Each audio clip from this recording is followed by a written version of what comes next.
Hey everybody, it's Jason Blaha here, and today I want to chat with you guys a little bit about understanding the difference between the range of motion of a joint and the range of motion on an exercise. Because it's a topic that comes up a lot when we say full range of motion, and when we argue that full range of motion is generally better for hypertrophy purposes. The question we get into is what is full range of motion?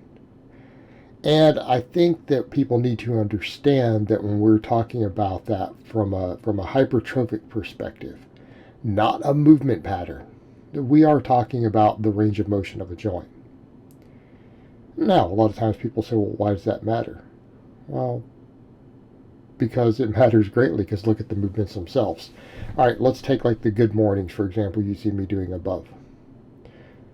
As far as most of the muscles are concerned that we're concerned with even on that movement, that's pretty well a large range of motion. We could argue that technically you could go lower. I mean, you could go all the way down till you touch the floor. You could squat it to the floor and then stand it all the way back up and do it. Now, that's not necessarily the best example to use, but as far as our hamstrings are concerned, what happened? We took the hamstrings through a full range of motion. Okay, we took the hamstrings through a full range of motion. We took the hip through it. Same with a lot of squatting. The problem we have with a squat, though, is what is full range of motion? Well, on the box squat, it's determined by the height of the box. On other squats, it's a little more arbitrary. Very arbitrary. On a bench press, it's determined by where the bar touches the chest at the bottom, and it's determined by when the elbow locks out at the top. Hey, this becomes a very complicated topic when we're talking about bigger multi-joint exercises. Full range of motion on an exercise is not the same as the full range of motion of the joint. Because on a bench press, technically, can your joints go lower than what the barbell allows on a bench press? Of course they can. That's why a lot of people choose to do dumbbells. Get a deeper range of motion. That's why in some cases, like I'm using the buffalo bar on these, a little more range of motion.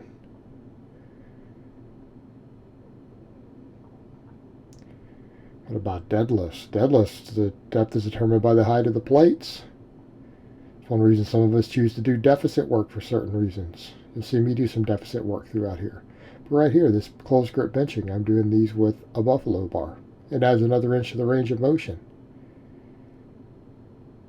Yet when we touch our chest with a bench press, that is considered full range of motion for the exercise. Okay, that is full range of motion for the exercise.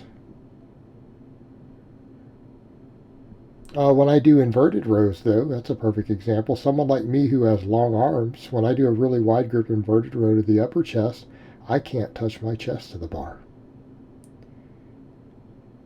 So we go the other extreme here. The potential full range of motion of an exercise might exceed what your joint can do. Usually on a bench press or a deadlift, for example,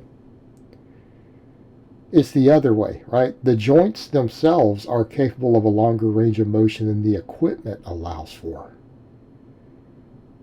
The longer range of motion than the equipment allows for. Technically, there is a deeper range of motion on a bench press or a deadlift than what you can do. In fact, some people take deficit deadlifts to the point to where the bar comes all the way down to the foot. It's a pretty high deficit to do that. Usually several inches of added. The most extreme is to go even deeper. People say, how would you do that? A cambered bench press bar standing on a box. You could go even deeper than where the normal bar would pass through the foot. The body is capable of doing it. Now, we could argue about the efficiency and safety of loading that for every person. We could argue about deficit deadlifts being an issue for some people. From a safety perspective, same here with the bench press. Sure, we can actually go deeper than what the bar normally allows. In fact, we can get a cambered bench press bar, go even deeper if we wanted to, couldn't we? Of course we could. Right here is the example of a deficit deadlift. I'm doing some rep work here. This is not heavy. People say, it's over 500 pounds. Like, yeah, but I can do over 600 off a deficit. So, rep work. Let's take something like the inverted row. I can't touch my chest. Why? People say, are you not strong enough? Of course I'm strong enough. Size of my back, it's not an issue. When my scapula pinch together, that's the full range of motion of my lats. Unless we wanted to rotate them, in which case we're no longer just moving the lats, we're trying to involve a lot of other muscles. But scapular retraction versus protraction has its own range of motion. Okay? That is a range of motion of the joint. Once your scapula touch together, you can't pull something closer to your chest at that angle. You would have to change the angle. I would have to rotate my body up and rotate the shoulder joint differently, which is pretty hard to do on a movement like an inverted row where you're hanging. Okay, now it's going to be different if I obviously do a really high foot elevated one. But that's what my scapula do. Once the shoulder blades touch, that's it. I would suggest it's the same for a lot of people with pull-ups, chin-ups, lat pull-downs. At a certain point, you're changing the muscles and the joints involved to get the full range of motion of what the exercise is capable of. But if it's purely the scapula you're using, you're trying to use the lats as the primary mover. Your scapular protraction and retraction will determine your range of motion, not where the bar or the handle touches your chest, or if you can touch it or not. And some people's angles involved, and some people's limb lengths, they might be able to touch and still have another inch of range of motion of the scapula. Well, that gets complicated, doesn't it? So where are we going with all of this? Where we're going is you need to determine what it is that you're trying to do with the movement. Are you training a movement pattern?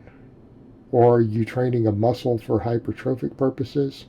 Are you training a specific joint angle for performance and hypertrophic purposes? You need to understand these things with the way you execute the range of motion on an exercise. Okay. My box squats, can I set this box deeper? Sure. Do I have any need to? No. For what I am doing,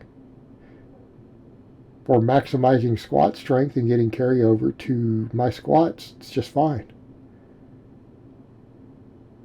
But what if I was doing it for, I don't know, quad hypertrophy or something? Well, we might want it deeper. But I have plenty of other quad movements. Drag a sled for my quads.